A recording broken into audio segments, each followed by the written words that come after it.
Musituke ku bigere byammwe tugenda kusinza Katonda. Oluyimba lugamba light of the world, light of the world. Situka ku bigere byo, wanika emikono gyo mu bbanga. Today we are here to worship the Lord. We are here to worship you, Son of the living God. Tuzze okusinza erinnya erisinga amannya gonna. Tuzze okusinza unfailing God, Katonda atandika n'amaliriza. Tuzze okusinza Katonda abeerawo nga tusiga ensigo y'okwagala. Ate alibeerawo mu biro nga tukungula, nga tukungulira mu ssanyu. Tuzze okusinza Katonda atalina kimulema. Osaanidde Katonda omwesigwa. Hallelujah. Light of the world, you spoke down into darkness. Light of the world, you spoke down into darkness. Open my eyes, let me see beauty that made my heart adore you. Oh, for my spirit spoke with thee. Here I am to worship. Here I am to down.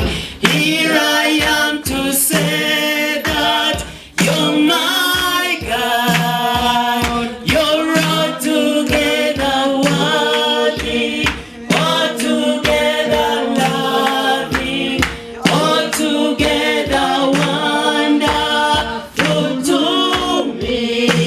Here I am.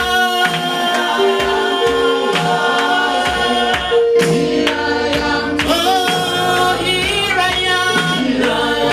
Wanika emikono gy'omusinze. Oh Lord, you're altogether loving, altogether worthy, altogether wonderful to me. I never know how much it costs to see my sins upon the cross. I never know how much it costs to see my sins upon the cross. Here I am.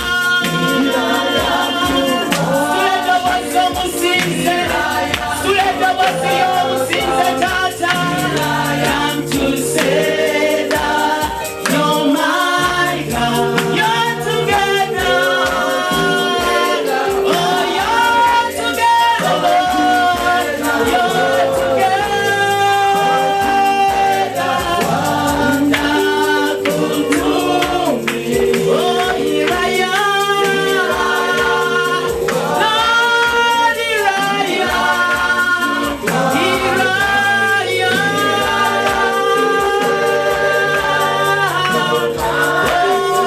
You're all together, Lord. You're all together, Lord. Yeah. All together wonderful to me. Kubira Katonda engalo ez'amaanyi. Kubira Katonda engalo ez'amaanyi. We're all together wonderful to us, O Lord. We are here to worship you to the Son of the living God. You're all together wonderful unto us, O Lord. You're all together wonderful unto us, O Lord. You're all together wonderful unto us, O Lord. Thank you, Jesus. Thank you, Lord. Thank you, Jesus. Thank you, Jesus. You deserve the worship, Lord. You deserve the worship, Jesus. You alone are worthy, Lord. You alone are worthy. Oh, Son,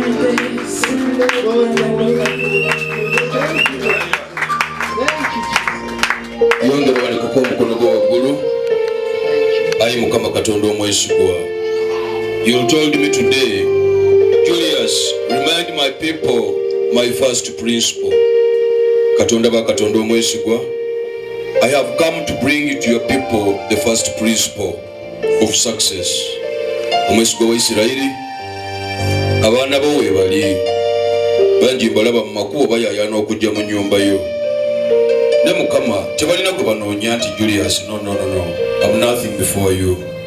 Ne Mukama oteeseewo ng'omukutu abantu okubakuŋŋaanira nga bakukkiriza mu mazima ne mu bwesigwa. Katonda atalemererwa. Buli muntu ali mu maaso gange olwaleero, na bonna abagenda okujja mu maaso gange olwaleero, the principle gye wampadde gye ŋŋenda okwogerako. Ne Mukama mu ekyo buli omu nsaba omuwa omukisa ogusuukundiddwa ogukkaatiddwa era nga gwamuyiika. I welcome you, Spirit of the Most High God, into this place. Before you, we are nothing. Before you, we can't do anything. Lord, we need your power. We need your strength. We need your spirit. Minus you, we cannot speak. We cannot stand. You can't do anything.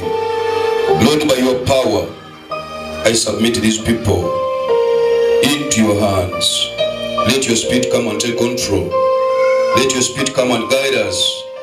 Let your spirit come and teach us. Let your spirit come and prophesy. Let your spirit come and convict our sinful nature.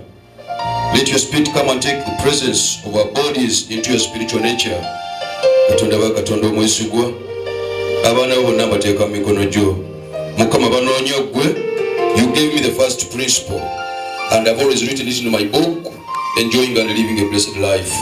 Mukama kyewambikkulira nakigabadda, naye era ngenda kukiddamu for purposes of the glorification of your name. Mukama bateeka mu mikono gyo. Abaze olwaleero ne bizinesi zaabwe n'emitima gyabwe, era bwe bajja nga tebaleese emitima gyabwe babajjidde bwereere.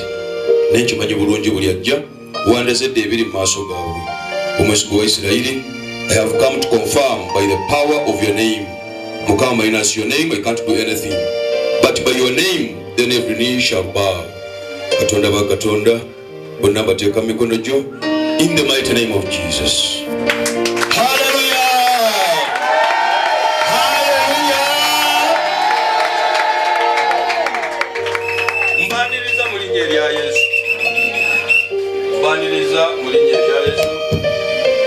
Gamba akuliraanye the first principle. Kati ali kumpi oli atakitegedde kimuvuunulire. Mugambe the first principle.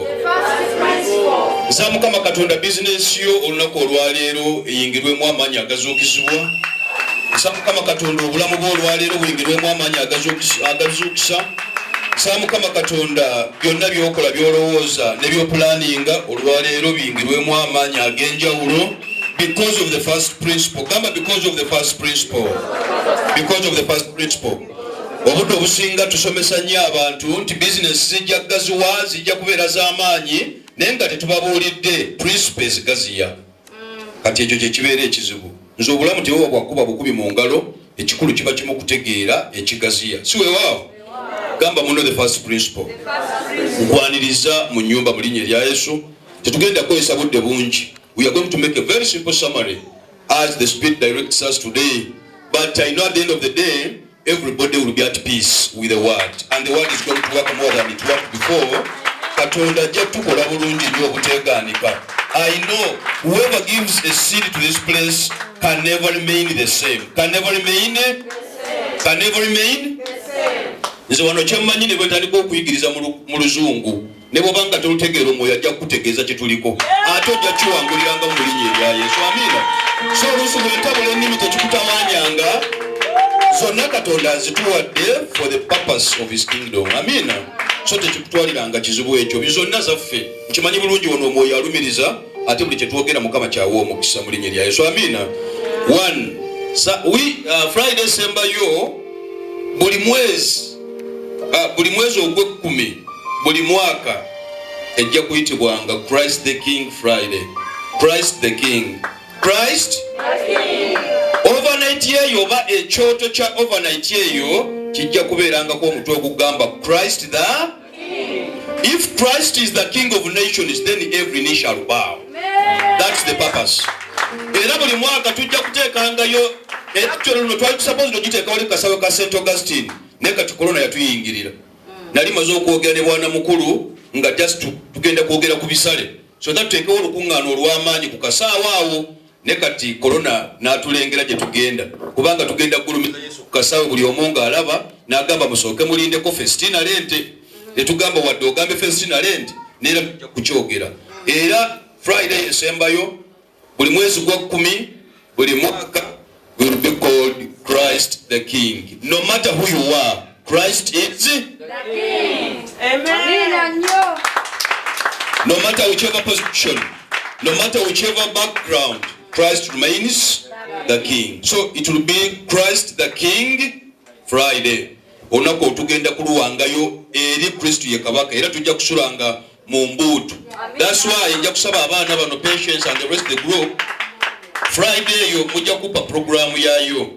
Friday semba ya overnight. Tetugenda kusaba kiro, but I pray that service zonna zikomesa awa 12. Kati mwa abamanyi program genda za arranging mutya.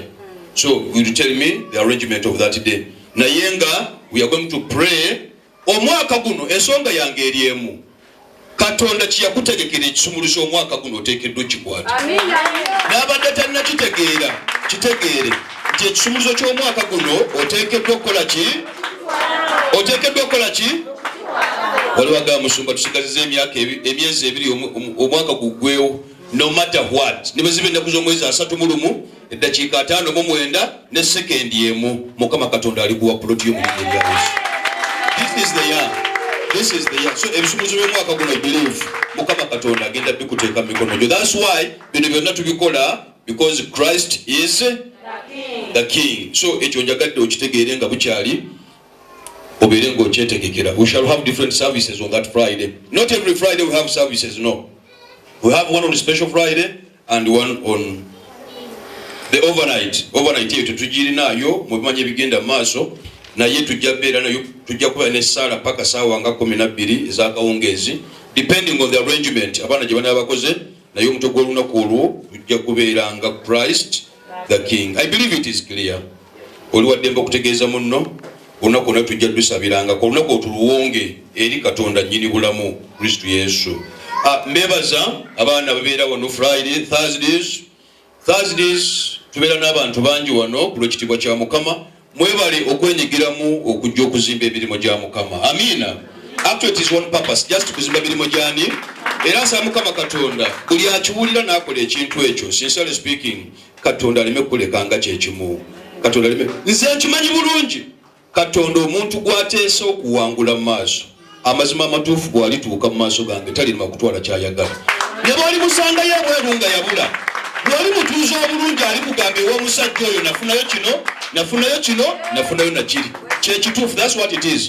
N'okujja kkere yazaalibwa nga wakubula akola ki? Neera bw'amala okubonaabona era ddamu n'akomawo.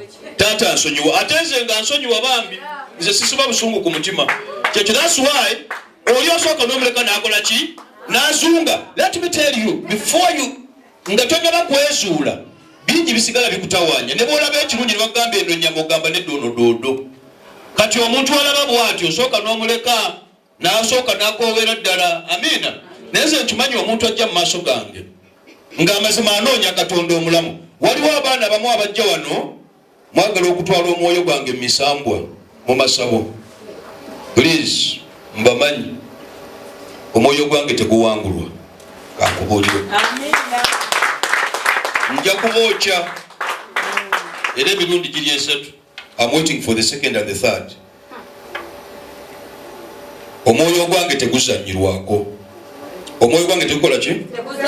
Tegugenda mu masabo, tegugenda mu mmindi, tegugenda mu lubaale, tegugenda mu ebyo. I know 3 people who come here specifically nga balowooza nkozesa maanyi ga misambo. Sirina maanyi ga misambo. Naye nja bakwatako nja bafootola. It is a simple warning. Ate sigenda kukiddamu kati ngenda kutandika okulwanira eri kubanga nabalabye bulungi nnyo ate mbamanyi. So sitwalibwa mu ssabo. Amaanyi agange bambi abakulimba nti ngajja mu ssabo bakulimba. era manya bakola ki bakulimba mwanyingiziza mu kifo kyesagala kuyingiramu ezo pipe sizifuwangako era sizimanyi by God's grace nabadduseeko the second and the third time njabba kubesasi teri ajja kudda waggulu eyewoni naye Mukama yaŋŋambe bawe emirundi sikwata mu ssabo sirina bibbo sirina kati wano tewali kati tewali ebibaawo bino byebirimu era haji yabikozesa oba wano nga tugenda mu anniversary si yabikozesa kati abalimba nti omusajja oyo alina amaanyi gyagajja bayibuli kiki eyo njagadde njiwoninga kubanga njakudde wano ŋŋambe egguli negundi lekera okukola ekintu ogundi muleke kukozesebwa abasumba nti omusajja oyo alina eki no muleke kukozesa abasumba bajja bakozesa ensobi abooluganda abasumba bajja bakozesa ensobi bannange sikyogedde ekyo kiwedde ate sirikiddamu kati ngenda kulwana amwe genero abaana bakopolo abatawaana bano bakopolo nja balinnyako ekyo mbasuubiza nga sitya Katonda eyantuma nja balinnyako sirinnyibwako eyantuma mumanyi sirina misambo abasumba baleme balimba ekyo nkyogedde bulungi kiri kiriya bwe manya bumanya bw'oba oyagala Julius tukwate ekyawandiikibwa tusabe Mukama ajjatuwa naye ebyo tugende tufuuwe ku mmindi sifuuwa mmindi ate sizifuuwangako ate sikisuubira nti nkyazifuuwa nabadde nebaza Mukama eggulo katabani kange akamu 11 years akakulu mukokyagwa akamanyi balonze abaana 5 ababadde mu P6 nti bagenda wa mu P7 afiibula lingamba abaana bano nga tuva eri ba Alice. I was so excited abaana bwe babagambye bakole ebibuuzo actually ke kasinze mu bonna ne bagamba bakabuuza kilasi emu tikyasamu akamanyi naye neyete yaŋŋambye akaana kano kalya mmere ki akasajja kano kalina omutwe mugumu konze gwa jjinja naye kano kavuya waka Prosperi eki fukamira kwata amafuta genda okole. I was so happy nti nze batambuusa ate ntandisobira because of what? Prayer. Actually it is just mwoyo w'amagezi. That's why wano dedicating abaana kubanga manyi Katonda yagaba. Amina. Katonda yakola ki? So ningamba wow, that means next year you have someone in the second. 12 years. No. Mutwebaza Mukama majina bano bonna Mukama ajja bakola bulungi. Buli aliwa nagenda mu level ndala. Agenda mu ki? Mu level ndala. Oyinza okubanga ozokusabira yo naye ate nze nange nza nsabira buli abadde ku level mwagende ku level. Yes. Ali musini wanu next year senior 2. Tell him abega. Actually is just another level. Another what? Another level. Naye ngatonda bagenda ku level eddako. Waliwo omutwe gwa leero gugamba gutya? Is God first in your life? Ani asooka mu bulamu bwo? Gamba muliraanwa ani asooka? Gamba neighbor. Ani asooka mu bulamu bwo? Omanyi ojja kunyumirwa musumba alagudde buli omu agenda waggulu ne bamba sikubulidde ogendayo otya? Ojja kugendayo otya ogambe byagaana. Njagala kuwe principle kw'osinziira olyoka olinnyewa akuliranye mu ngambire who is first in your life. Ani asooka mu bulamu bwo? Kati asooka mu bulamu bwo oyo yennyini yagenda okukasuka wa? Asooka mu bulamu bwo yagenda okukasuka wa? That's why bwasooka buli kimu kisooka. Bwasooka buli kimu kikola ki? Omutwe ogutegedde? Tugenda gukomerera otwale ebyo mu linnya erya Yesu. Nebaza Mukama olw'abaana bano ba Alice, Patience, batabani bange bano, David, Christ soldiers generally. Bannange ku Lwokutaano, lwadde lwa mukaaga. Bannange tugenda Katonda aweebwa ekitiibwa. Twatambula tubaako gye tugenda okulonkinga ebitongole kusaba ssaala. Naye era Katonda yeebazibwe nti ate abaana baffe bennyini abavudde wano bwe tubasabisa babikwata ne babiteeka mu nkola. Abaana batandise ebitongole. I really glorify God for this. kubanga abaana bano batula mu butebe tutula muno ate ne bafuna ebirooto ebinene so twebaza Mukama. That's why you had to go. Amina. So nebaza abaana bano abamperekera ate twayewerekera ffenna so gwange gwali gwakuvuga wadde the jam was too much. Abaana bano ba David ne bavuga bannaabo sincerely. Thanks for that heart. Nsaba Mukama Katonda bamperekera portion of blessing. Kubanga tugenda ebweru tuglorifyinga Katonda. Omwana yampereza ku message nangamba naye bana abantu muba traininga mutya konzenze si training abantu okujja ko waliwo malaika training nze gye nateekayo yebayamba ne bakola ebintu ebirungi sincerely. Omwana yambuziza ebibuuzo ne ngamba sina answer zaabyo. So mwebalenga Robert to be focused. Manyi bulungi buli atalina gy'alaga tasobola kubeera ne focus. Naye omuntu alina gy'alaga abeera ne vision. Ate kibuyaga ne bwajjanga yenkana atya asigala ku mulamwa. Nabi gwalabanga avudde ku mulamwa yali alina kyatuulidde.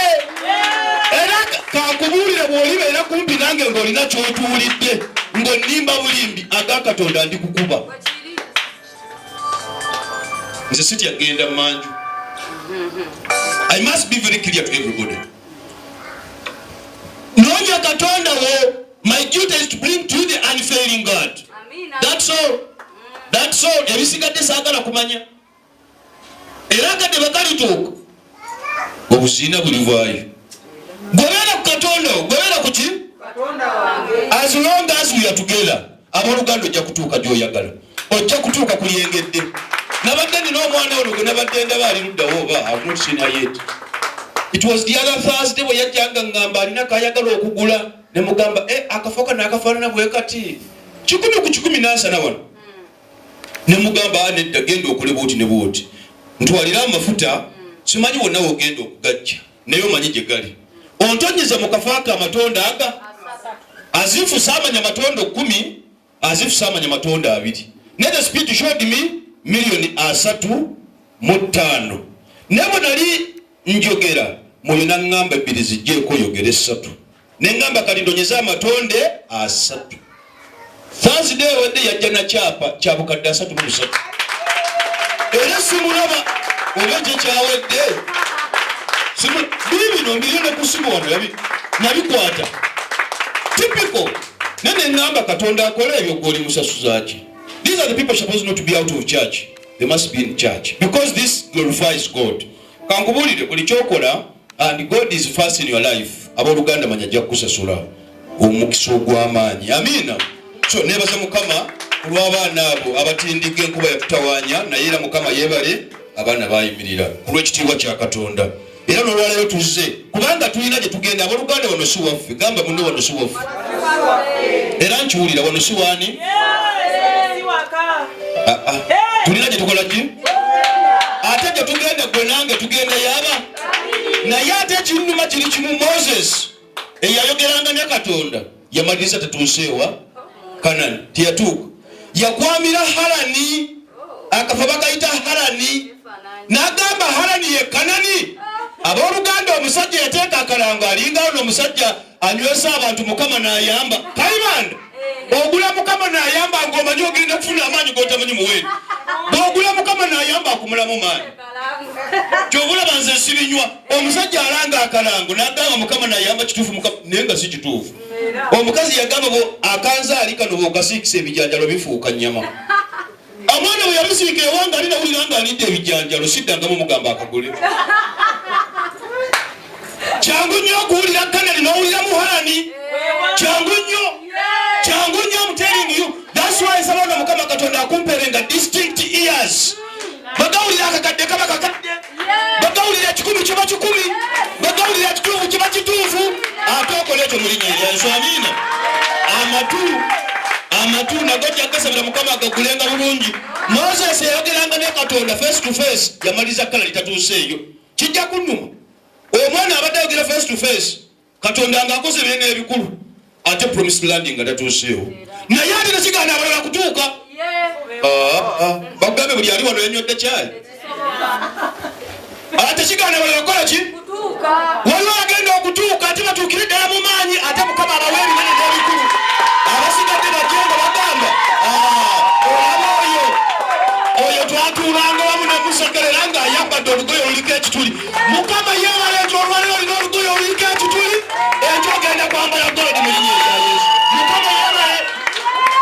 bujulizi ebuki oyo omwana abadde ayogera ono Moses bwe yajja wano bw'omusula kukuba engwanga temulya ng'emudduka omwo yaŋŋamba lumu sente z'ofunye ezo nusu kakaaga kawaani mugamba agenda alaba obulamu obulungi. Let me tell you, you just have to submit in faith. Okkiriza bukkiriza okwo abaluganda tosobola kuddayo kubeera kyekimu. Just submit. That's why mbuuziza kimu bino byonna nga bitusanyusa nga bitunyumira nga tubyegomba. Who is first in your life? Who is first in your life is going to sit on the throne. Nina ekitabu kinamaliza bakiyita on the throne. Who is sitting on the throne? Atudde ku mutima. Atudde awo yennyini yadetermininga obuwanguzi. Bw'abeera sitaani oli abula. Bw'abeera Katonda automatically abeera mu kintu. Abeera mu kintu. Mukama Katonda yeebale abaleeta ate n'abakozesa emirimu gino. Amiina.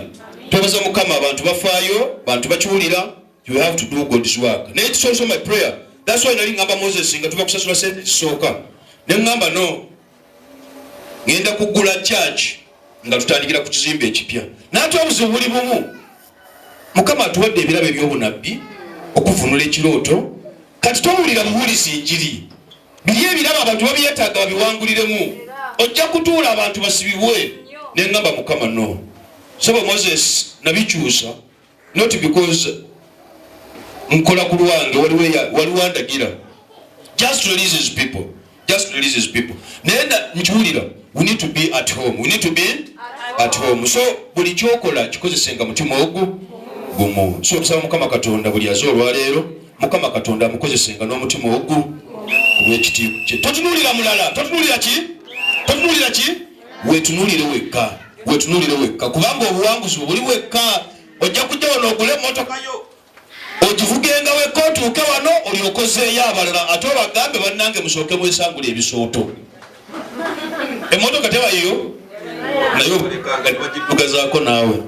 Naye nsaba Mukama buli azze Mukama Katonda abeerenga priority mu bulamu bwe. Amiina. Leka tukozese ennyiriri zino entono nnyo tusabiremu then ngende mu service endala. Ngendera ku Haggai saba otuuleko. Ngendera ku Haggai essula esooka olunyiri lwakubiri. Ng'ojjukira ekibuuzo ekigamba is God the first in everything? Is God the first? Katonda yasooka mu byonna abooluganda. Kiki ekisooka ewuwo? This is my question. Kiki ekisooka ewuwo? Bw'ozuuka kumanya kiki ekisooka? Bw'obeera otambula kiki ekisooka? Bw'obeera n'emikwano gyo kiki ekisooka? What is first? What is prime? Is God the first? Let God be the first. Is God the first in your life? If God is first in your life, then abaluganda tugenda kutandika bulungi. Amiina. Let God be first. Abalina akatabo ako bakayita enjoying and living a blessed life. Wow.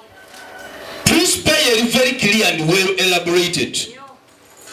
God being the first. Actually, it has prompted me okusaba Mukama Katonda ampeeyo sente ngule emmotoka ngiteekeko number plate eriko God first. So, nkiwulira.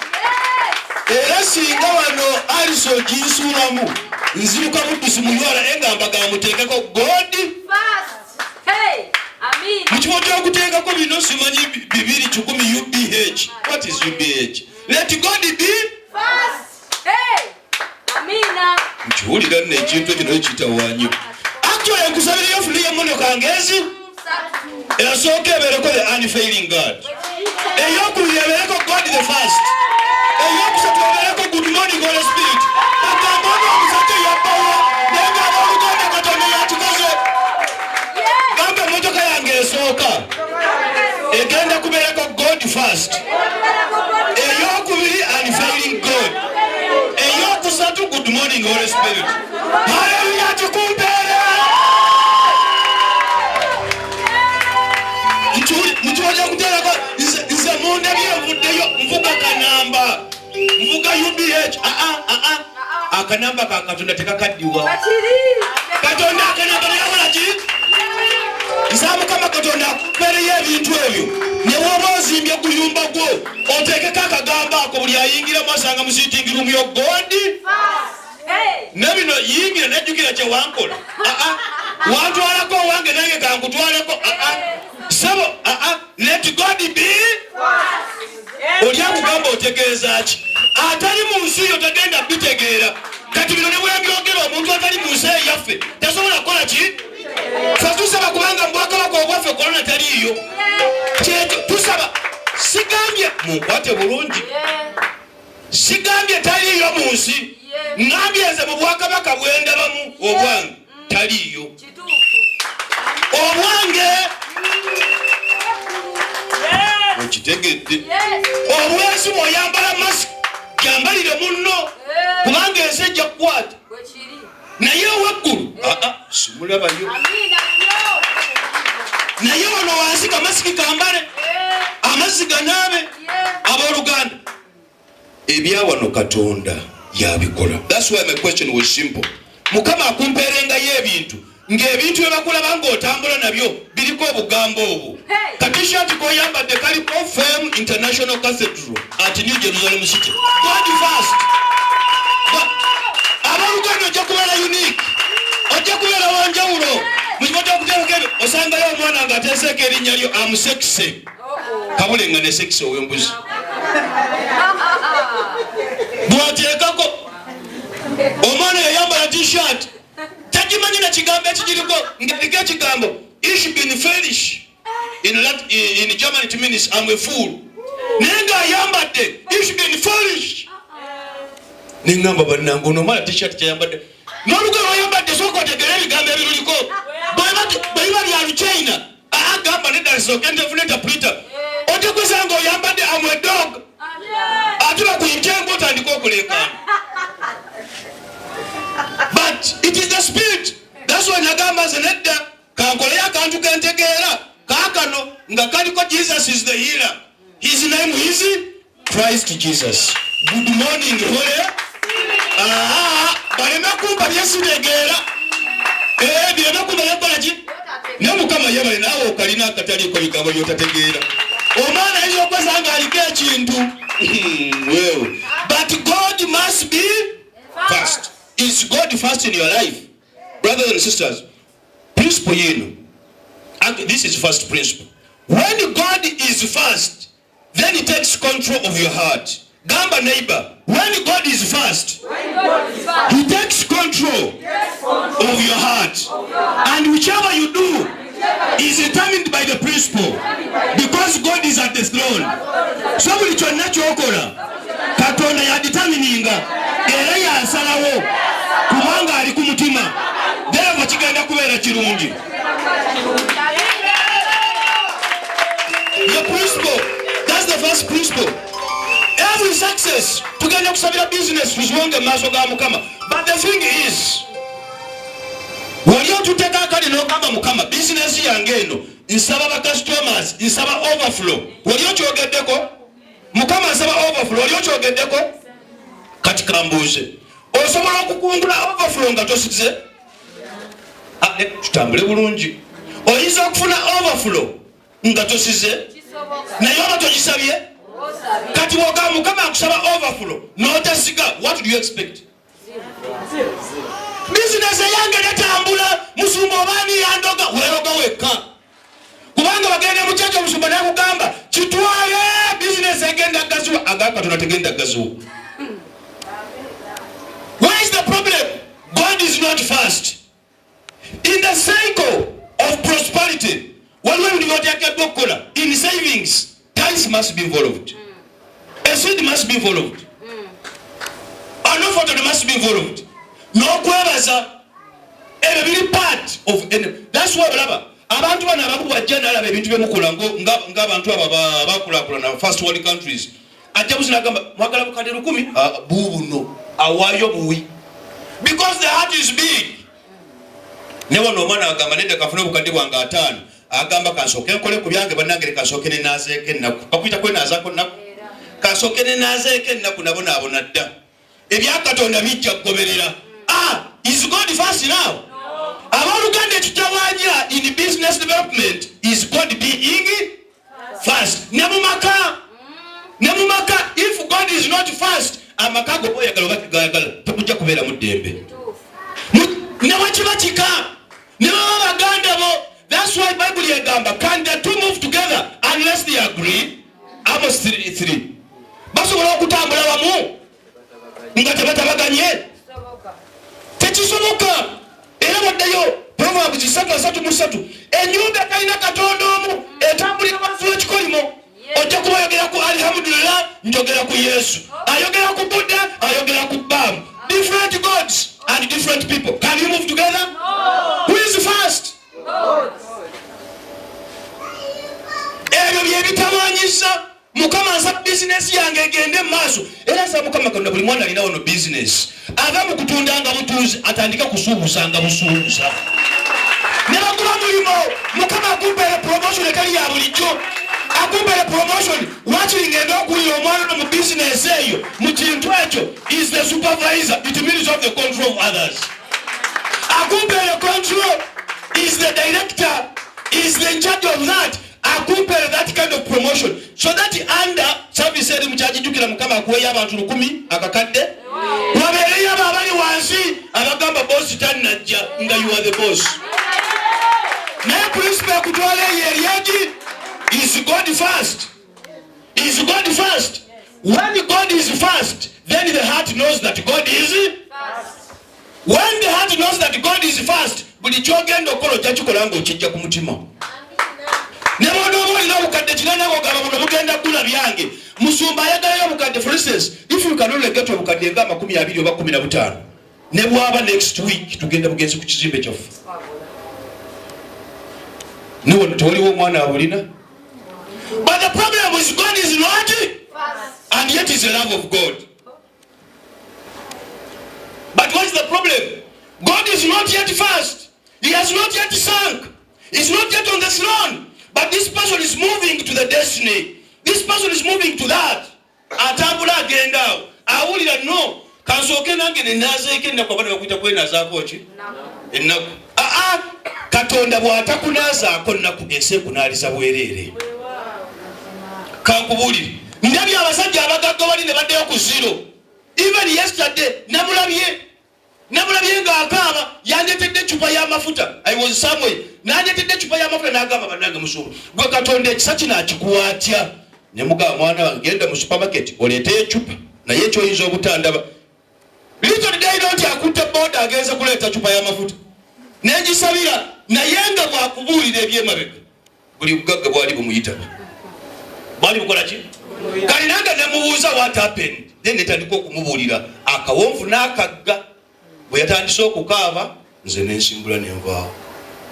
Nenga Mukama yeebalaga amaziga gakoma olwaleero. Amen. This is actually all these things must be done when God is a priority in your life. Omuntu alina priority ya Katonda mulamu bwe teyerekerayo yemalayo. For instance, if you said bannange oba Katonda tunaamuwaaki wali weebuuziza Moses Katonda abukeesa obudde oli muwaaki.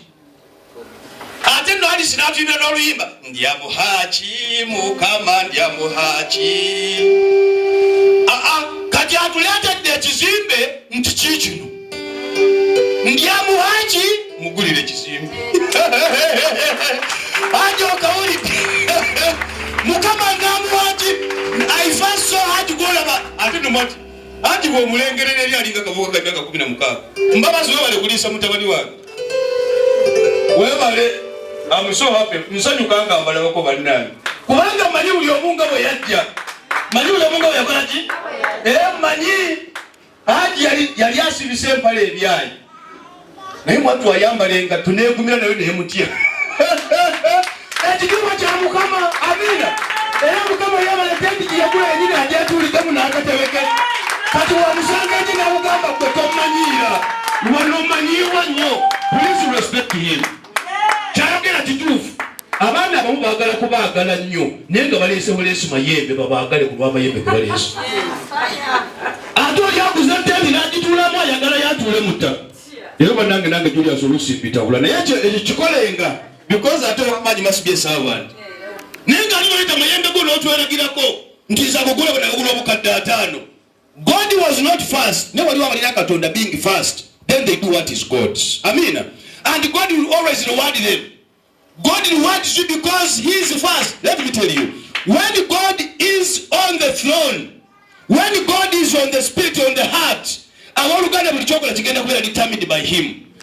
Togenda kubuzaabuza mulala. Embwa jagiyita mbwa. Wajagiyita ki?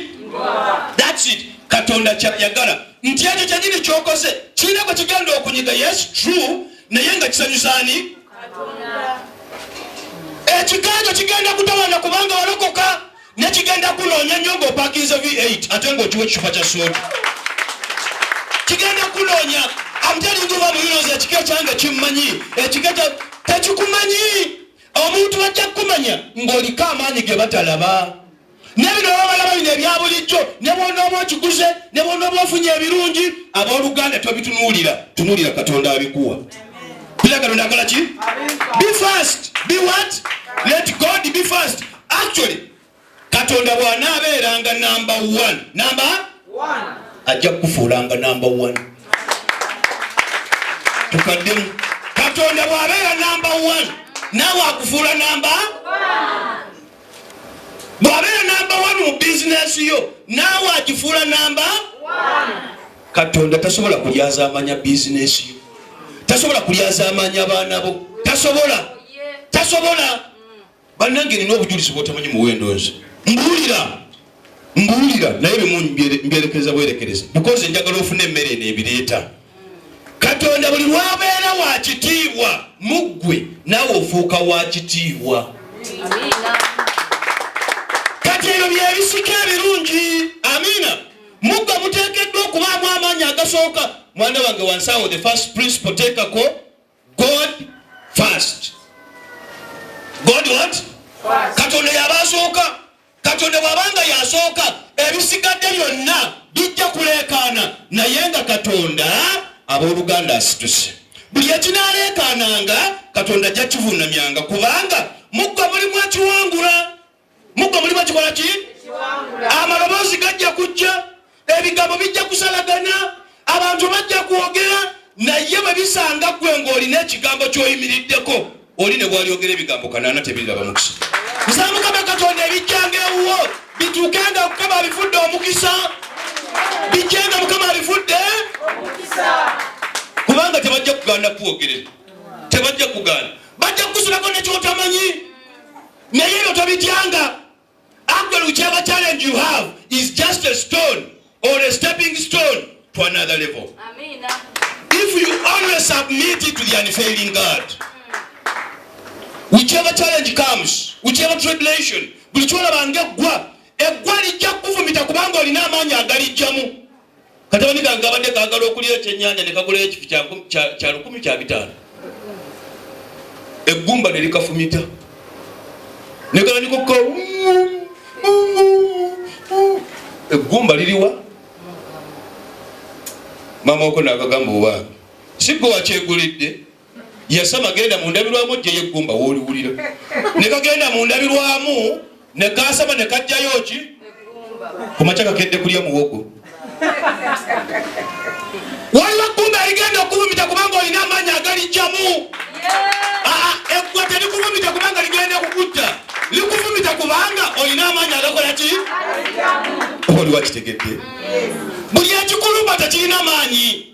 Bw'oba olina Katonda ng'omanyi Katonda gw'okkiriza y'atalemererwa. Abooluganda, Katonda gwe twogerako erinnya lye ye Yahwe. Yani? Yahwe. Yesu okulaga enkolagana ye ne Katonda yatugamba tumuyitenga Taata. Tumuyitenga ani? Taata. Bannange waliwo amando kiwulira. Tumuyitenga ani? Taata. Kati kiwulire. Katonda oyo bw'otamuyita Taata, weegenderezanga nnyo enkolagana yo naye. Kubanga tusabira mu Taata alyoka atuwe. Osobola omuyita Yahwe, it's fine. Kubanga ly'erinnya lye. Nze akaana akange we kampita Julius. Nyinza okukakuba tteke. Nasiri erinnya lyange. Julius, nkuleta onoonywa caayi. Nyinza okukasimatula tteka akaana kanali yakakuza. Naye we kampita Daddy. Obadde ogamba kimwana. Olaba enkolagana eyo. ate no bannange n'abasomesa mubakubirengako mu ngalo bakola omulimu omwana empisa bazimulemereka kusomera ajja zifuna kati taata nze banalaba ebintu byakola ebinene n'ebikulu nze neŋŋamba nedda mukama mpaayo erinnya lye nnaakuyitanga awo ne mutuumaani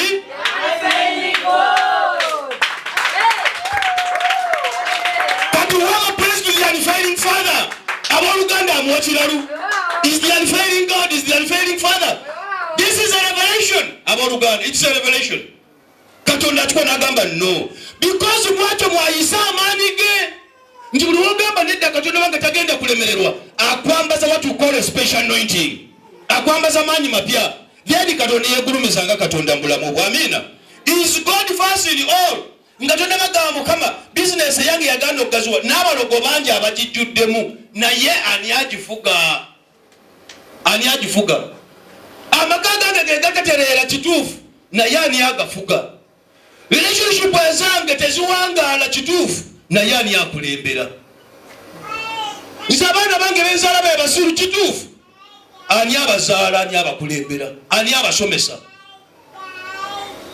nja kusomesako lumu opening doors of satanic challenges in children okugulawo enzigi ez'abaana erisitaani ndakisomesa I think on Wednesday naye bw'oba okyayogera ekyo ekibuzo kiba kimu ani akulembera kati abooluganda omuntu akulembera omutima gw'oli gye gusooka gye gukola ki amakinga sure buli ekiri eyo akiwadde obudde buli ekiri eyo akikoze nga bwe kiteekeddwa okubeera buli ekiri eyo bw'aba akikola tabuuza mulala olaba buli muntu ali wano ne bw'obanga olina omukazi kandeka akagamba ako abaana bakambulidde kulo luli ba alisaabo nono naye kankaleke for the sake of abaana abato ne bw'obanga olina mukazi wo obulokozi bwo bwa ssekinnoomu Katonda omunoonya wekka tojja kugamba nti nze maama owange asaba nnyo nze kankole ki nze bba wange asaba nnyo nze kankole ki obuwanguzi bwa ssekinnoomu era ky'obalaba oli bw'aba abula yekka ate eno neomwebaliza Mukama yeebale kubulako kubanga tannakoowa naye kambuuze ekyo nekyo wetaaga okukyogera ani yakugamba buli omu ateekeddwa okugenda mu ggulu who told you ani yakugamba buli omu ateekeddwa okulaba amazima who told you wangi by the way ebintu ebimu ebitweralikiriza they're just nonsense gwani yakugamba buli omu embisi agirya nze ebigulu by'embisi mbirya naawe wabirya ani yakugamba buli omu ebigulu bimuwoome n'ebinyindo si buli omuntu abirya naye nze nkikwata naye nkikakantula neryabo nekipa y'amazzi tebakulimbanga nti byonna tufaanagana Katonda ayamba abo ababe mikwano gye. That's why when you got deeper into the anointing wegenderezanga nnyo omulabo obutakulumba omulabo obutakuwangula. Waliwo okumwagaza akajanja, waliwo bakayita akacaca, naye abooluganda ensonga eri emu gy'okoma okumusemberera that faith will be tested. Gamba munno the faith will be tested. Gamba the faith will be tested. Okukkiriza okwo kujja kugezesebwa. Abooluganda before your faith is tested it can never be proved right. Amen. Yes. Gamba akuliranye before your faith is tested it can never be proved right. You must pass through fire. Okukkiriza kuteekeddwa okugezesebwa. Ayina kugezesebwa kigambo oba kikolwa oba neeyisa oba muntu wakiri ajja kukuba ekigambo balabe w'oyimiridde. Abasinga olukiwulira abula bubuzi. Faith is tested. Faith is what? Tebakulimbanga nti ogenda mu kiraasi levendera nga toyise kigezo. Tebakulimbanga. Waliwo ekigezo, gamba waliwo ekigezo. Ekigezo weekiri. Ebintu byonna bye tulimu kigezo. That's why Mukama gamba nedda Julius nze Katonda talemererwa ekizimbe chicho twagala bukadde bumeka nati ogambye nze Katonda atalemererwa ati kye nkugambye kati prove that I am the unfailing God. Yes. Prove obotegera kirugamba okwogera bwogezi ebintu ebyo si kyekikulu naye okukola bye bitegeeza Katonda kyasanyukira. Katonda kyasanyukira. That's why abuuza nsaani ewuwo namba ki ewuwo. Aboluganda obudde obusinga otunuliranga abasajja n'abakazi abagagagaga. Katonda mu bulamu bwabwe is almost like number 9 naye afuuka number 1 ng'alina akasero. Bw'abeera nakasero ekirwadde nga kimugoya awo Katonda yennyini afuuka number. That's why Mukama Katonda omuntu akyazunga asooka azungira eddala amakubo gonna gabeera ekisoso obusirusiru bumuggweko okutawaana ku muggweko alyoka agambe kati bino biwanise emikono gyani. That's the unfailing God. Akyalina amaanyi agazunga ajja kuzunganga. You appeal to your knowledge, you appeal to your beauty, you appeal to your wealth, you appeal to your background, you appeal to your wife, you appeal to whoever you want to appeal to. Nebyo nanga biganye Katonda talemererwa. This is the principle. God being first. God being first. Ekwatagana eyo etambulira wamu nti when you make that essence number 1, he makes your essence number 1. Katonda ayagala obeera mu kifaananyi kye. That's why when is number 1 ebisigadde byonna bijja kubeera number 1. Yes. Wali okubyeko akafaananyi wano Moses nga tuleese bandi yaffe ng'etukulembera tugenda mu New Jerusalem City. Wakubyeko akafaananyi ako ate nze bannange njogera kino mwoyo nga ndaga kiri. Abo abaana nabasasuladde $5,000. Nze tomuuza ne tunyamala kizimba ate osasula abo ye we must match. Nteekeka okukola ki? Ebisigadde saagala kumanya. Oli agulumiza sitaani wo n'obukadde 8. Nze ne bagulumiza Katonda wange $5,000. Oteekeddwa okumakinga ng'ogenda mu kikyo. Amina. Otambulira wakiso, otambulira Kayunga, ogende Gombe, Mukama mugambe nina kyetuuseeko. Abooluganda kino kyolire. Ne bw'obanga tozimbangako wadde katooyi kasenga aka leka obugagga bwo butandikire mu kuzimba ebya Mukama. Abooluganda kambabulire wano wali amayumba mumma mulimu amayumba tonnagalaba naye nze njaggasalira ojjagiraba. Let me tell you, Katonda ategese kimu omuzimbire ekikye alyoka azimba ekikyo. Oyinza okuba ng'olina w'oludde myaka 3, 4, 5, 6 tozimbangako wadde katooyi naye ga Katonda omusajja agenda kuviirayo ozimba ennyumba etali mu kika kyo. Ate kitegedde ayinza obutakitegeera. Nawe abadde alina eyo gy'olina ng'omanyi wazimba wamala wano ozumula amafuta malala awo otekulekayo amapangisa ogenda oteekeyo ekirala ekigenda mu Katonda ono atalemererwa. Bino ekyo mattu ky'olabako olwaleero kikyali kituuzo. Gamba kikyali kituuzo. Tonnaba wano bantu banasabiranga akawala kange kisaaki wano nga kaligenda kufa wano. Omukyala n'aboona agenda gambula musumba naye alimba. Kati omwana ayagala kwolona kyakiyafu omwana gwalaba omufu gundi gwamulaba. Nze siraba mufu. Kyokola abaana bano batutira nnyo footage. Abaana bakwata ebifaananyi bano batutira nnyo a lot of testimonies here. Ningamba gundi omwana si mufu nemba mufulume. Nze leka nfukamire mufulumeze kankole ki? Bese zaabo nabagoba ne bagamba mugende kati mumundekere. Katonda n'alyoka n'amukola bulungi naguno gwaka kusiniya foka agimalira. Amina. Ntisike akaseera olijja kugamba sike akaseera mubuuze akaseera kaddi. Musumba ekintu kino kikyali kinene ewani. Kinene ewaayo Katonda is not number one. Whoever God is number one in your business, in your life, in your family, in your thinking, then bino bitono nnyo. Katonda agenda kukozesa ne byoli tolowoozangako mu bulinnya erya Yesu. That's what the Bible says. Awo ne bagamba batya? Ekiseera ekyokuzimbiramu ennyumba ya Mukama. Awo ekigambo kya Mukama ne kijjira Kaggayi nabbi. Bali baali boogera bwe batyo, naye Mukama n'atuma nabbi we. Kaggayi n'amugamba atya? Nakyogera nti kyekiseera mmwe bennyini okubeera mu nnyumba zammwe zibikiddwako. Kyekiseera mwe mubeera mu bitavutavu byammwe. Soma wulira. Ennyumba eno ng'erekeddwawo. Ennyumba eyange Yerusaalemu amazima ng'eri mu ruins. Kyekiseera mmwe mulabe essanyu mukole ebyammwe naye ennyumba eyange nga terina kitiibwa. Ekitiibwa mukijja wani? Let me tell you. Katonda bw'atakuwa kitiibwa toba na kitiibwa. Katonda bw'atakuwa amagezi tegaba magezi. Katonda bw'atakuwa obugagga obugagga buggwawo. Oba oli wakiwulira?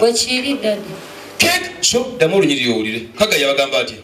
Awo ekigambo kya Mukama ne kijjira mu Kaggayi nabbi. Ne kigamba kitya? Nga kigamba nti kyekiseera mmwe bennyini okubeera mu nnyumba zammwe zibikiddwako ng'ennyumba yange erekeddwawo. Is it time for ye to dwell in your seed houses and this house lies in the west? Kagambo kalungi. Lies in west. Yes. Aba kagambo nga kawomi eyange gambe kagambo kiwona eyange gambe my house remains in ruin in west. Ekitegeeza ennyumba ya Mukama erekeddwawo. Inaas teryagifaako, teryagirowolereza, teryagizimba, naye ate buli omu aba afunye ekizibu waddukira. Ebisigadde byonna ebinasinga biganye addukira wa? Naye waddukira ennyumba. Edda Abanyarwanda bano baali tebamanyi kuzimba, naye ng'osanga omusajja ng'alina amagana 10. Sente mmeka? Mutwalo. Ronald, is that right? Akunako nakakwata. Amagana 10 naye ng'akayumba mwayingira akasiisira okazimbisa mitwalo 5. Olaba obugagga bw'alina naye waliwo eyamusiba n'amutuulako n'amugamba ekyo ki? That is your tradition. Naye nakkiriza nti azimbye. Naye ng'amazima ente 10 mutwalo zimwetoolodde. Laba obugagga obwo bwonna. Naye laba ennyumba gy'asulamu. Laba ennyumba gy'akola ki? Nze nsaba Mukama Katonda akumpeerenga ekitiibwa w'osula, akumpeerenga ekitiibwa w'oyita, akumpeerenga ekitiibwa w'okolera, akumpeerenga ekitiibwa w'otambulira, akumpeerenga ekitiibwa buli wonna w'obeera buli ekitiibwa kye mu linnya erya Yesu. Laba ennyumba yange erekeddwawo. It lies in west. It lies in west. Wulira soma olunyiriri olugenda maaso. Kale nno bw'ati bw'ayogera Mukama ow'eggye. Kati nno ennyumba erekeddwawo Katonda ayogera bw'ati nti mulowooze amakubo gammwe. Mulowooza ku ki? Ku makubo gammwe. Mulowooza ku bizinesi zammwe. Mulowooza ku maka gammwe. Mulowooza ku byenfuna byammwe. Kubanga abooluganda ne bw'onoogamba ebintu byonna birungi nga tolowoozezza kkubo ddungi togenda kutuuka ku kirungi. Sirabangayo kadde ebbiri nga zifuuse 8 sikalabanga. Kyova olaba abasoma accounts bw'owandiika 3 n'ozisazaamu bagamba waggulu awo wennyini sayiningawo prove that ngwasazizaawo. Kubanga 3 tezifuuka 9, kubanga emu tefuuka 8. Oba olwategedde kye ŋŋamba. Naye soma olunyiriri olwowulira. Kale no bw'ati bw'ayogera Mukama ow'eggye nti mulowooze amakubo gammwe. Mulowooza ku makubo gammwe. Mwasiga bingi. Wasiga bingi. Ne mukungula bitono. Mulya naye temukkuta. Munywa naye temukkuta bye munywa. Mwambala naye tewali abuguma. N'oyo afuna empeera afuna okugiteeka mu nsawo eyawumukawumuka. Gamba kitalo. Kitalo. Waliwo ky'otafunye? Oyambadde, olidde, ozimbye, emisaala ogifunye n'ebiyiika buyiisi. Lwaki? Tolowoozezza ku makubo. Tolowoozezza ku ki? Let me tell you, Sitaani ayagala nnyo omuntu atayimiridde mu kigambo naye ng'ayimiridde mu bigambo. Ayawula naye ayimiridde mu bigambo nga tayimiridde mu kigambo. That's why ajja kujja tusana wano Mukama akuwe kubanga tetuba na bigambo tuba na kigambo. Nti buli kigambo Mukama atuwa mukisa ku lwakyo n'agamba kino kibadde kyoli bonna leka bafune ki naye ekigambo kyabujja ekigambo bwe kityo. Abamanyiza oluzungu musobola okusomera ku screen. Ennyumba yange erekeddwawo naye mwalya mwasiga ne bw'oyambala tonyuma. Kyangu nnyo okwesiiga ebizigo ne bene bikwesiiga. Kyangu nnyo okwambala olugoye ne lukwambala. Oli n'agamba ye bannange omusajja ayambadde akagoye akalungi neraba tanyumye. Kibanga okwambaza omwana omulenzi. Omwana omulenzi okumwambaza nanyuma bannange. N'omwana omugulira akagoye ka nusu 10 n'anekaaneka. Naye omulenzi ne bamugulira na mitwalo 5 abanga ayambadde kya 10. Let me tell you, waliwo akadde ng'osobola n'okwesiiga ekizigo naye n'osigala ng'ofaanana enfuufu. Nga tugiyidde ne bw'oyambala olugoye nga lukwambala naye ng'amazima ate lukutuuka naye nga tonyumye naye ng'ekizigo tekiri ku ggwe kubanga wakyaliwo amaanyi agakulemesa okutuuka ku kiri ky'oyagala okutuuka. Kaamina. That's why Katonda ateekeddwa okubeera number 1 nti buli ky'okwatako kibeere nga number 1. Yabagamba atya awo soma olugi lwa 7 olugenda mu maaso. Soma lwa okomekula kumeka lwa 7 tandikira ku lwa 7. Bwati bw'ayogera Mukama ow'eggye nti mulowooze amakubo gammwe. Akagamba ako nako kakulu. Brothers and sisters, take that word. Katonda yayigiriza Moses amakubo ge naye n'ayigiriza Isirayiri enkola. Nsaba Katonda akuyigirizenga amakubo ge. Omuntu ayimirira amakubo ga Katonda tasobola kugamba leero Katonda mulungi ekyo nagamba Katonda mubi. Oli wakitegedde? Tosobola contradicting the power of God. Today is good, tomorrow is bad. Today works, tomorrow has not worked. That person has another spirit. Era bw'oba okitegeera bulungi ogamba ono kansooke mumwesonyiwe kubanga kati wankulu ezi alina omutima omusongovu alina omumpi. Leero bw'abeera wa black ekyo jja musanga yeekubya apeta wa brown n'ogamba good, where do you belong? Bw'ayakuba ka makeup n'anyirira bw'omukeereko ku makya ogamba naye onaabadde ani ne weerabira nti yali yeekubye kaki kati omuntu ow'ekika ekyo nze kangu enewe ekyo kankireko ebintu ebisinga omuntu mutegeere bw'ona omutegeera kyali ne bwali kijja kuyamba okutambula naye. Bw'agamba jangu ewange tebanywerawo sigala tebalirawo mayirungi please togatwala. Bw'oba ogatutte then take the responsibility of what you have done. Take responsibility. Twala obuvunaanyizibwa bw'ekyo ky'okoze kubanga ogenyweredde wekka obyekoledde wekka. Therefore you are responsible. You are what? Responsible. Kikuvunaanako. That's why nsaba Mukama Katonda ne bw'obanga olina omwana omusajja tamulabirira Mukama akumpeera obusobozi obulabirira omwana wo ate taata kyenga amunoonya kubanga bwe wamuzaala tewagenda ku poliisi wamuzaala oyagala naye Mukama akumpeera obusobozi bagenda okulira omwana ng'ali mu St. Mary's Kitende. Olyagamba ono omukyala akikola atya olwo ate fe abasajja ne tuggwayo bwenzija ndeeta sukaali n'omugaali ne ngamba nnanga akaana kakoze leero kati tekagana kuzaako tomukkirizanga. Yajja kujja kukola gwakuzaala mwadduka agende kubanga lewo obusobozi obulina. Nsaba Mukama Katonda akumpeera obusobozi mu buli kyokola abooluganda nga osobola okikola nga kyekyo. Ne tubabaza Mukama naawe alina omwami ng'afaayo. Mukama yeebale mu linnya erya Yesu. Yeebale Mukama gwawadde obusobozi obwo. Naggwe ate ne bakifuna nga maybe ebyamabega bye mwakola byabaleetera disappointments. Nze nsaba Mukama Katonda akumpeere ability esobola okukola ekyalema bbaawo. Kisoboka? Kisoboka abooluganda. Kano n'akwambaza amaanyi agasinga ne bbaawo kye yalikoze. Waliwo ebintu ebyo byesaagala kwogera naye nakyo nojja kibuuza. Kubamu akafaananyi taata wa wangadde nnyo ne maama ne n'okoma mu pittu. oli taata we ne maama ne bafa neno osoma PhD in medicine kiriwa kyotwala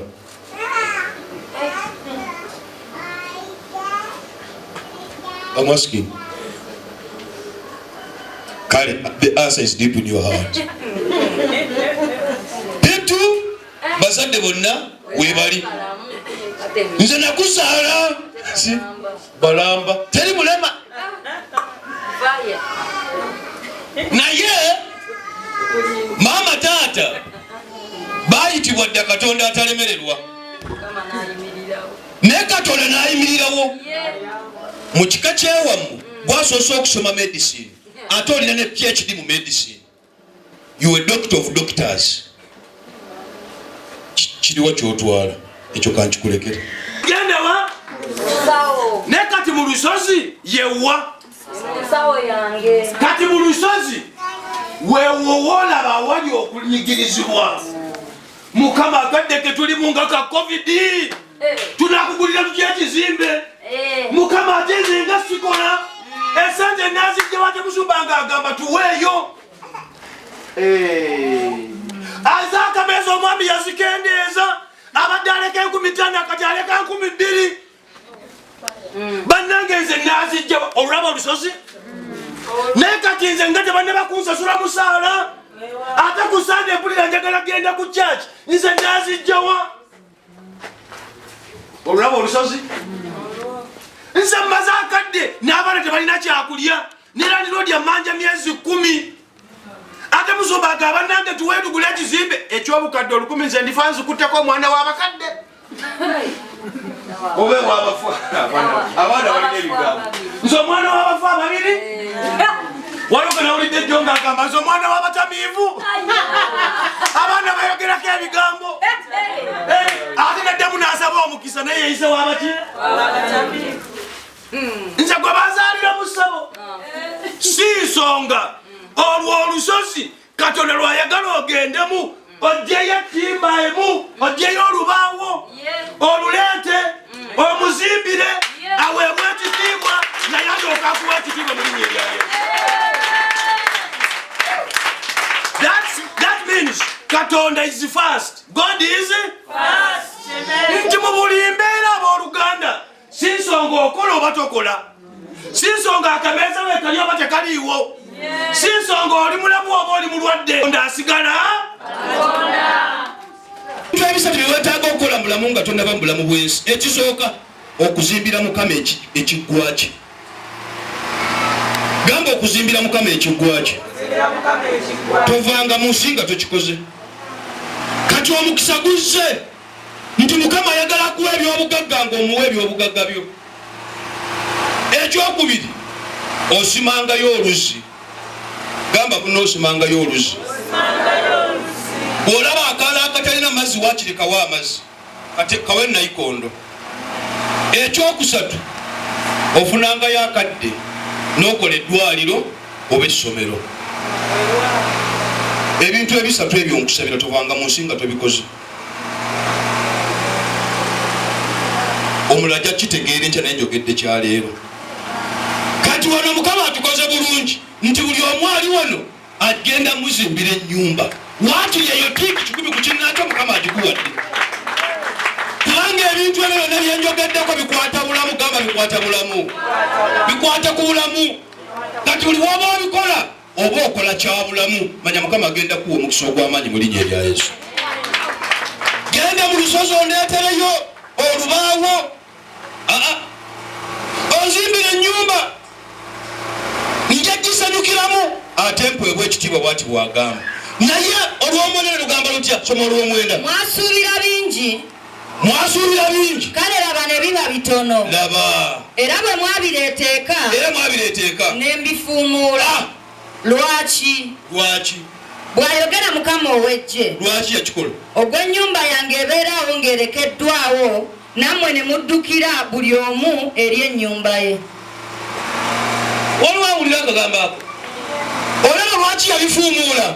Waliwo abadde wanoogogamba bizinesi yange yaggwawo, amaka gange gaggwawo, nze sente ezange zeekwatako ziyitawo buyisi. Ddamu olunyiri lw'omwenda. mwasuubira bingi kale laba bitono, era bwe mwabireeteeka ne mbifuumuula. Lwaki? bw'ayogera Mukama ow'eggye, ogw'ennyumba yange ebeerawo ng'erekeddwawo, nammwe muddukira buli muntu eri ennyumba ye. Nze kano kenkutteko obaoyaga kano ngenda kukongera mu bizinesi yange, kano ngenda kugula mu byange. Musomali bwana tukaba tukunganya obukadde 1000 kansooke nange neddaabirize. Kati abaana baddeyo ku ssomero, kati nze njiza okuwaayo nga abaana baddeyo ku ssomero. Anyway, ate musumba engeri gyansabidde ennyo nange kanfuneyo 1000 luno lugende lukole ki. Era olaba n'oli omukazi eyali talina yawaayo ekinusu. Poor interpretation and ecclesiology. Wakikwata bubi. Ezo ennyiriri zikozeseddwa nnyo okwavuwasa abaana. Zikozeseddwa. Kyobala abasomamu abaliso taafu agambe bange twetanga ekikoyini. Ate ekikoyini kitegeeza otandikira ku 2000 oba 1000. Bwe luba 1000 ulitegedde okubeera lupapula. Ate nga ali serious. That's why abasoma abasinga n'akabba aka offer tetakateekawo akwata kabbo ka nsigo. What? Nsigo kimu kyakkulu. Si mukyamu, no. Ali ku mulamu. Naye, that is a hard teaching. Bwe bayita oyo yamira ensanafu. Yamira ensanafu. He's trading with something big. Bantu mmwe tomanya maanyi g'oba osika ng'okola ebya Katonda togamanyi. Kubanga Katonda ensi n'okujjula kwayo byonna bibye. Ate abiwaabo. Ngamba abiwaabo. Abamukkiriza ate abakola ebibye. So buli lwakola ekikye bw'omuwa obunafu bwo yakuwamu ki? Bw'omuwa obwavu bwo yakuwa. Kati kambuuze okumuwa emitwalo 10 oba muwadde nnyo. Kituufu omuwadde naye omumazeeyo. Naye ate enkya agenda kuzimbira mu kalina. Ani asinza okufunamu? Haji bwe yajja okundaba wano oba Haji mwaleeta sente lwali lwakuna lwali lunaku ki? Did you pay any counseling fee? Wangi? Mitwalo egi? Naye for over 2 years musajja mulamu. 20,000 zezigula obulamu. Njagadde mpe live example. In other words, ekitono ky'owa Katonda n'omutima gwo yakujjuza n'amaanyi. Yakujjuza n'ekyo ky'otasobola. That's what we call spiritual trading. Obunafu bwo obumukwasa yakuwa binene. That's why the Bible says in Isaiah 41:21, bring your strong reasons before God. Mulete ensonga zammwe ez'amaanyi muziteekeko n'ensigo zammwe, kubanga ensigo ze zigenda okumeruka enkya. Ne bw'ogamba Mukama bizinesi yange eno gigaziye giteekeko obukuumi. Ekibuuzo kyange ne kijja, have you ever given a seed to God for security to your business? Yinza obutakikugamba naye kati nze kyekijja ewange. Omwana ono yali awaddeyo ensigo n'agamba Mukama nsaba obukuumi ku bizinesi yange. Omwana yali awaddeyo bizinesi n'agamba Mukama nsaba ondeetere ba customers ensigo yiino. Mukama nsaba okuumira amaka gange, omwami wange, omukyala wange, ensigo yange yiino. Omwana ono yali agambye Mukama nkubira kino na kino, ensigo yange yiino. Let me tell you, buli level gy'ogendako erina abagirwanisa. Gw'ogirwanisa na nsigo yo ogirwanisa naki? That's why here we call it a love seed. Katonda yatuwa mwana we buli amukkiriza aleme kubula. Tiyajja tusalira musango. Naye batuwa ekisinga obunene kiki kyayinza obutakuwa? Oba yakuwa omwana we ayinza obutakuwa mmotoka, ayinza obutakuwa ttaka, ayinza obutakuwa mwami mukyala, ayinza obutakuwa tekisoboka. Yakuwa ekisingayo obunene ekitegeeza bino byonna agenda bikuwa mu linnya erisinga amaanyi ga Yesu. Mugende mu lusozi abooluganda ensonga eryemu. Genda awo wootuuyanira, genda awo awali okunyigirizibwa, ojjawo ekyange, ompe ensigo yange, ompeesa ekitiibwa, nange ndyoke nkuwa eki? Oba kitegerekeka. Sagala kubala musumba akugamba nedde ne baba tekikoze Katonda ajja kuwaki. Our God is a logical God. Nze ndwawo okulaba ekyoti ekyako omuliro nga tekirimu okujjako ebyewa kiseno nti omuliro guugwo guvuddewo amasanyalaze gakutte ennyumba ate ennyumba tebagiwa yalingamu masanyalaze oba gavuddewa ne beba magma ng'eva mu ttaka wansi wabaayo omuliro wansi wabaawo ekigujjayo tebakulimba. Omuzungu yagamba there is no smoke without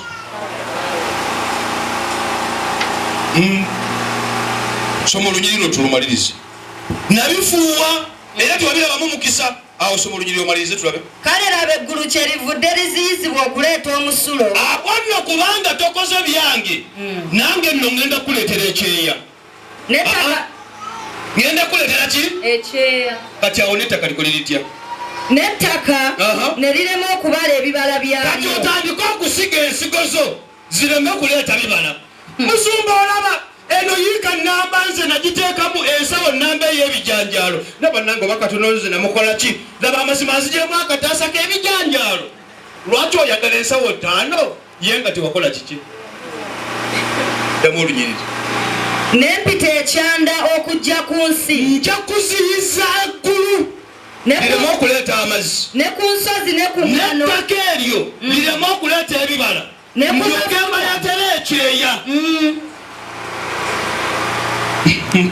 ddamu olunyiriri olwo ne ku bantu ddamu olunyiriri lwe lunyiriri olwo n'empita ekyanda n'empita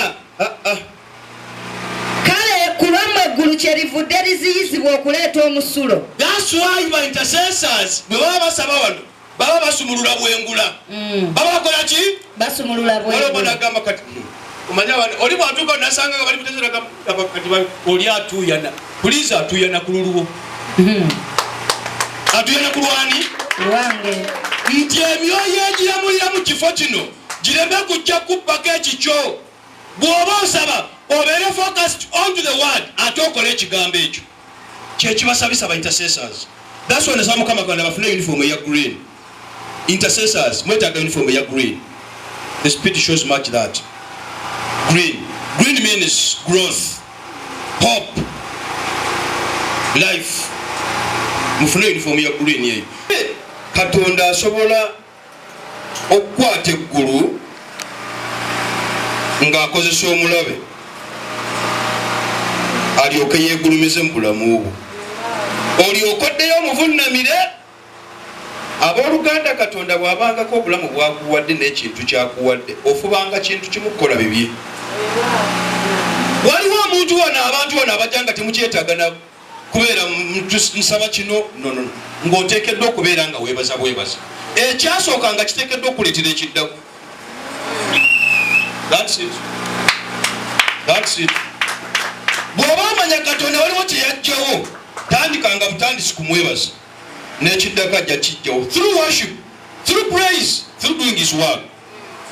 Eggulu aleme ddisiba aleme kuleeta kyeya ate n'ebibala byo biraba omukisa. Amiina. Nsaba Mukama Katonda omwesigwa buli kivume ekibadde mu bizinesi yo, buli kivume ekibadde mu ngalo zo, buli kivume ekibadde mu kika kyo, buli kivume ekibadde mu ndowooza yo, buli kivume ekibadde mu bikolwa byo, Mukama Katonda akivunnamye olwaleero. Mukama Katonda akumpeera ekigambo ekimusimbira ebibye kubanga agenda kutandika okuzimba bupya. Azimba omu kinnoomu buli omu amuzimba yekka nga bw'omuzimba bw'akuzimba jjukira emikono gyo gy'emikono gye muwa obunafu bwo akuwa amaanyi ge. Kyekimuleesa olwaleero tugambe Mukama twagala kugulira nnyumba yo ekitiibwa kyo kirabisibwa mu ffe era nsaba buli ali wano yenna ekitiibwa kya Katonda atalemererwa balabe ng'ebintu ebikuli mu maaso nga beebibuze wabijjawa naye nga Katonda atalemererwa amaze ogolokoka mu bulamu bwo. Agolokoke mu bizinesi yo, agolokoke mu makaako, agolokoke mu kika kyo, agolokoke mu ndowooza yo, agolokoke mu bizinesi, mu byonna ebibyo agolokoke. Buli kyokwatako ekitiibwa kya Mukama kidde gy'ali mu linnya lya Yesu.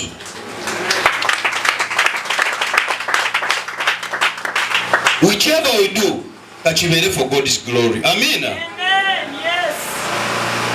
Simple summary.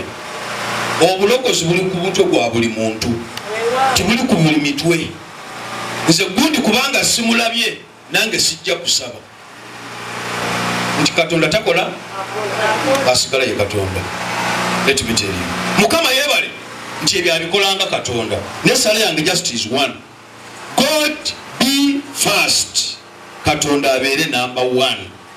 Bw'abeera number one, ne bw'oba owaayo ojja kuwaayo because your God is number one. Ne bw'onooba omugulira ekizimbe ekyo, ekizimbe ekyo tugenda kigula, abantu tubagambe ekizimbe kino twakigula, bagambe nenda mulina abazungu ababawa ssente. Ne gwe muzungu wa Yesu. Gamba nze muzungu wa Yesu. Gamba yenze. Kankubulye sigenda kulinnya nnyonyi Alice. Kubanga tugula miliyoni 10 tezinninyisa nnyonyi. No. Eyagutandika ajja kugumaliriza. Oba akozesa mbizzi, oba akozesa kinyonyi, oba akozesa muntu, eyagutandika ajja kukola ki? And in a very short time. Nchimani. Gwa muzungu we, omwoyo si gwa black oba si mweru. Mibiri gyejawula. That's why abazungu baziyita accidents of life. Unaku olwaleero buli ekibadde number one nga si yeggwe, buli ebibadde bintwalira akaseera, buli ebibadde bitwala omutima gwange nga si number one, Mukama akitegedde olwaleero. Bwe mba njagala obuwanguzi nsooke okunoonya obwakabaka bwo n'ebisigadde bijja kunnyongerwako. Gamba Katonda atalemererwa. Ekiro ky'olwaleero nsaba obeere number one. Nsaba obeere number one. Ebikolwa byange, endowooza yange, eneeyisa yange eragenga gwe number one. Gwe number one. Gamba nkuyita mu bizinesi yange, nkuyita mu maka gange, nkuyita mu kika kyange, nkuyita mu bulamu bwange, nkuyita mu musaayi gwange, nkuyita mu byenkola byonna, obeere number one. Waliwo oyagala abeere number one Katonda. Olina owulira oyagala abeere number one. Olina owona kugamba Mukama nze mu magezi nsaba obeere number one. Mu byenfuna abeere number one. Mu mikwano abeere number one. Olina owulira abeere number one. Wanika omukono gwo gamba ayi Mukama, buli abadde obunafu bwange beera number one. Nsaba mbeere number one. Si lw'amaanyi gange ne lwa kitiibwa kyo. Gamba nsaba oyimirire ku bunafu bwange ompa amaanyi go. Saba oyagala obeere number one. Ayi Yesu ompa amaanyi mpangula omulabe. Abasigadde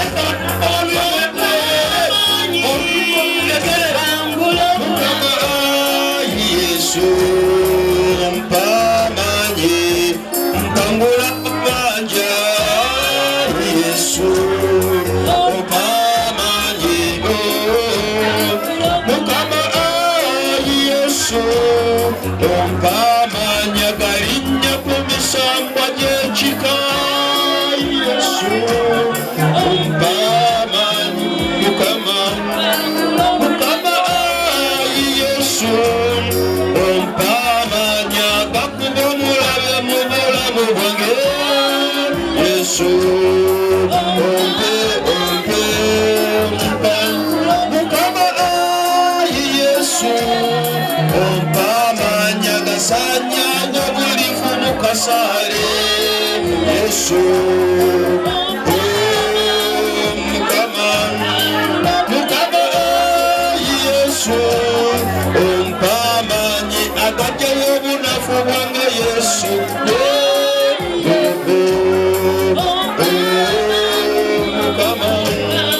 Mukama Yesu ompa amaanyi agalinnya olusozi lwange ssebo.